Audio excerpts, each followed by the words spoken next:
Dear internet users and television viewers, this is my word to you on a glass screen.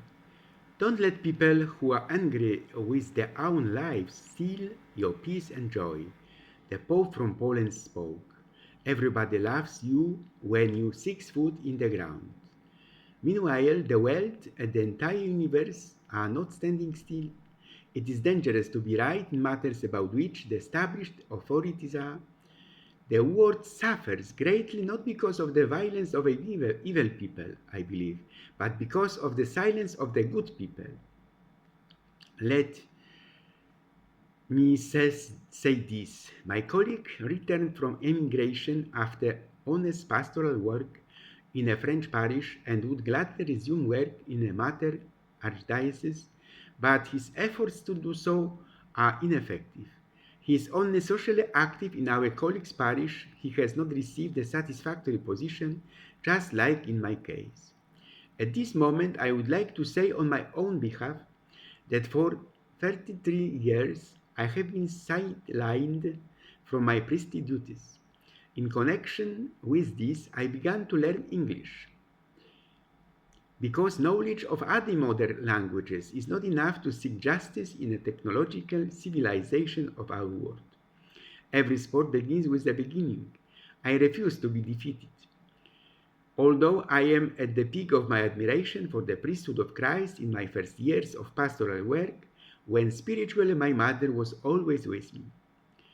My mother always wants to be the smartest woman under the sun. Napoleon once said, "Give me an educated mother, and I shall promise you the birth of a civilized, educated nation." I love the delicate name. I love the sincere aura of the face that refreshes my heart. I love the delicate and white hand that wipes and holds back my tears. I love the arms to which I entrust my head with sad fantasies, restless and tired. I love the pure, open, and sincere forehead on which every thought is revealed.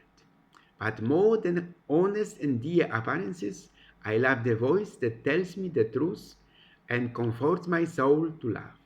The voice that calls to me every day at the first hour with the sound of a loving empire. It is dawn, my son. Rise and work. So I felt an external lack of understanding for my priestly optimism. Discouraged by the everyday situation, I blamed it all on my characterological pettiness and current affairs in a society of galloping economic inflation. I fell ill and even agreed to mental illness. I got a pension, but I never agreed with this situation, and as I mentioned, I refused to be defeated. Every day, every new morning, I open myself to merely artistic creativity. I invite you to their website via the internet wordpress.com, where I have been running a competent blog for 6 years, in which I comment on moral stagnation, widespread corruption of the human spirit. The media in my country are biased. If educational programs differ from communist chauvinism and are presented in a satisfactory way, uh, we are Catholics, 80% of the population in Poland are Catholics. In my opinion, then they do not reach the feelings of my compatriots. Journalists and television viewers do not work on the same wavelengths. Hardly anyone watches television now, usually everyone opens the internet. On the other hand, even if I watched a BBC satellite program due to necessity and personal curiosity because I want to receive information delivered firsthand and I do not want to be sick all the time, I hear Chinese more than English. What's going on? I have always wanted to be guided by the biblical maxim. Remember that the essence of perfection is love. He who lives in love lives in God, because God, as the apostle says, is love. I also intended to live by the wise human principle, and I have always wanted to serve this one principle. Be who you are and say what you feel, because those who mind don't matter, and those who matter don't mind. We should not agree with the slogan of the present given to us. We are all going to die. All of us. What a circus! This alone should make us laugh each other at last, but it does not. We are terrorized and flattened by trifles, far from being devoured by nothing. I do not wish to present mere images of the corruption and depravity of urban society and the condition of the oppressed. For my purpose is to erect more perfect altars of our humanity. True greatness does not consist in comparing ourselves with others or in feeling superior to those around us. True nobility is rooted in our ability to surpass ourselves, in creating good. The journey of self-improvement and personal growth is where true honor resides. It is about recognizing our own shortcomings and working diligently to become better versions of ourselves every day. Striving to be better than you were yesterday requires introspection, humility, and determination. It's not about winning against others, but winning against your own limitations and past shortcomings. Every step we take towards self-improvement, no matter how small, is a testament to our inner strength and commitment to growth. True nobility shines in the quiet victories over our doubts, fears, and imperfections, in the moments when we choose kindness over anger, patience over frustration, and understanding over judgment. These choices reflect a deeper strength and a higher standard of living. Embrace the journey of self-improvement with an open heart and a resilient spirit. Recognize that only competition that truly matters is the one within. By focusing on surpassing your former self, you create a path of continuous growth, wisdom, and fulfillment. Celebrate your progress and recognize the effort you put into becoming a better person. True greatness is not achieved by standing above others, but by rising through persistent self-improvement and unwavering dedication to personal perfection. However, family dramas of biblical proportions, often invade human life. Here I also refer to the influence of the dead and Mother Nature's unwavering control over the living. Beloved, and you look around sometimes in the evenings. I like to sit by the window at the seaside landscape and watch the fruit in the orchard, the wealth of the departing day. The cavalry of clouds flew by, and the huge black phalanx slowly came from the sea with a thunderclap. I shuddered with delight at the thought of the promise of strength.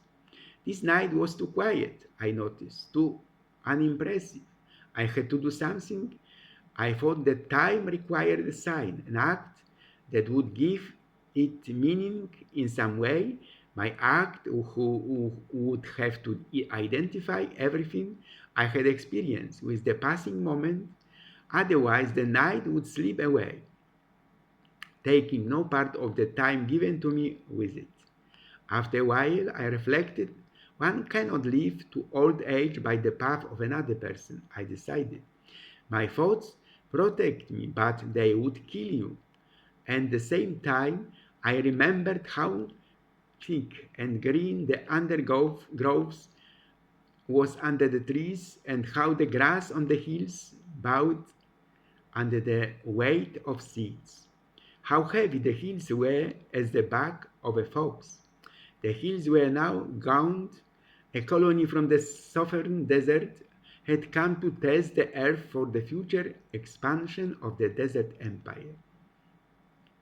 The mountains seemed rimmed with phosphorus, as a pale, cold light, like the light of fireflies, seemed to shine through the skin of the earth.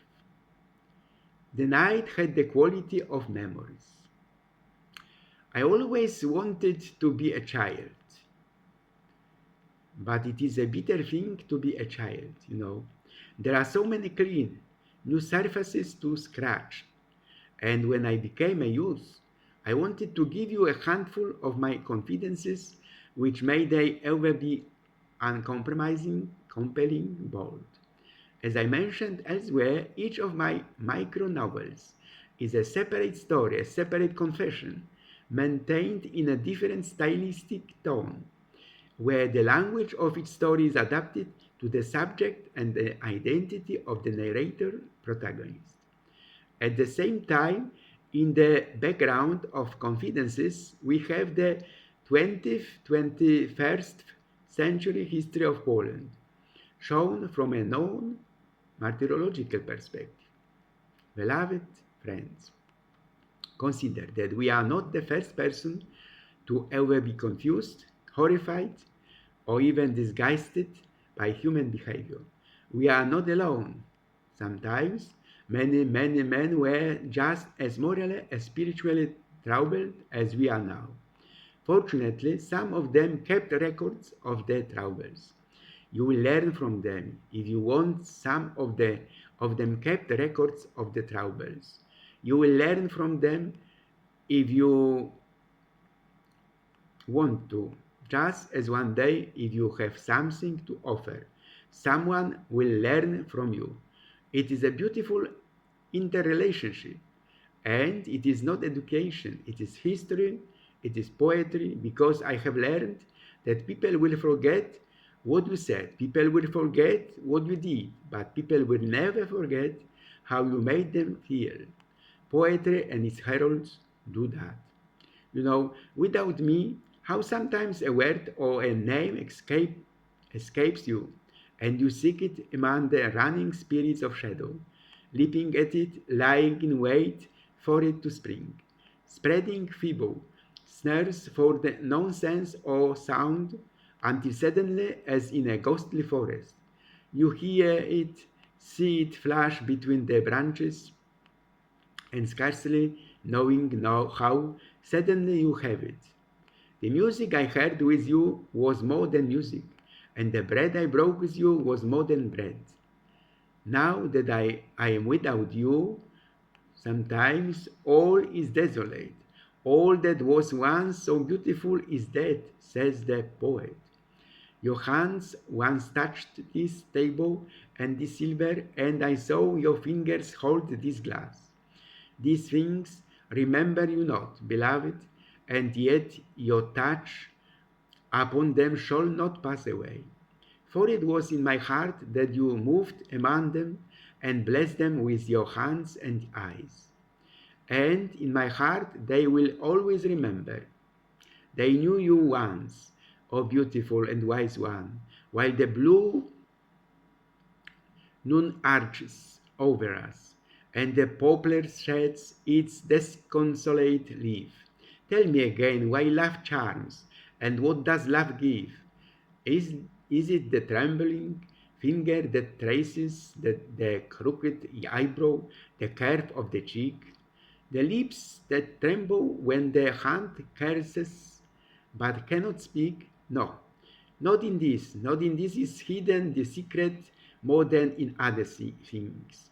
Not only the touch of the hand can rejoice, for the blood will sing. It is the leaf that falls between us, the bells that murmur, the shadows that move, the autumn of sunlight that fades over us. These things are love. This is something that means, no, let's sit here longer. Wait until tomorrow. I once knew. Do you remember these little things said when I touch your finger and the clock strikes 2? The world is intricate and we are nothing. Here the poet speaks again. It's a complicated world of grass, a twig on the path, a look of a disgust you see, feelings that pass. That's the secret.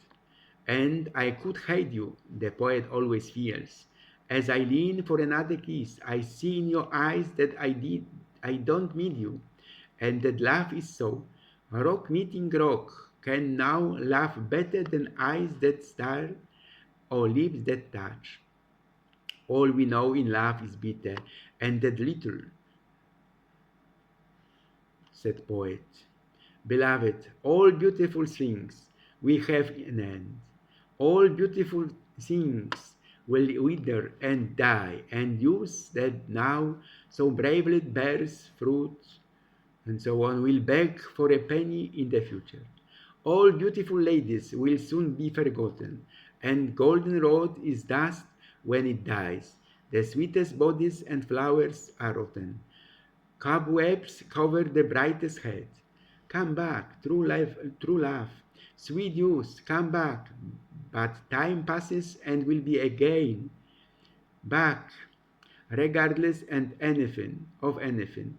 The hands will reach and eyes will yearn, and wild days will make true hearts bleed still.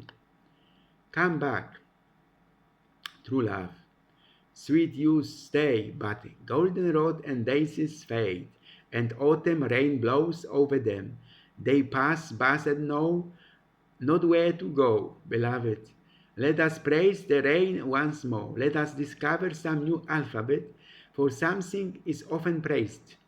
And let us be ourselves, rain, common, chickweed, and burdock leaf, green, white, privet flower, spotted stone, and all that greets rain, a sparrow too, that watches with a hard eye from solitude from under an elm branch until the rain is over.